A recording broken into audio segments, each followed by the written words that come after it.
Israeli airstrikes hammered the Lebanese capital, Beirut, today, sending massive plumes of smoke into the sky over the city's southern region. The fear on the ground is as thick as the smoke, with many believing full-scale war is now inevitable.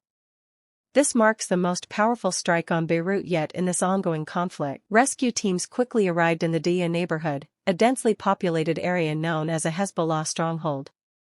While the number of casualties is still unclear, 2 children were miraculously pulled alive from the debris.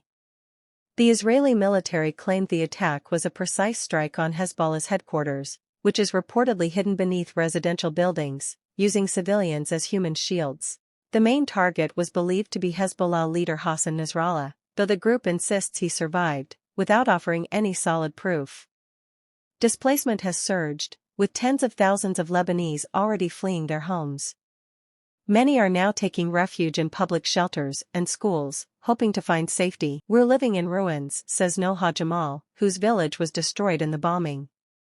Malik Mahmoud Salah, another resident, was forced to flee with her family after their home was obliterated. "We will return victorious," she says, adding that as long as Hezbollah fights, they will fight back. But with neither side showing signs of backing down, peace seems like a distant dream. يوم الثلاثاء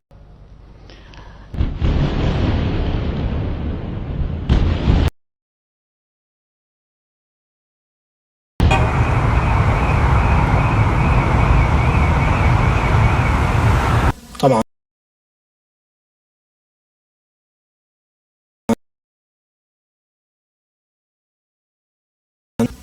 إلا أن هذه العملية الإجرامية سوف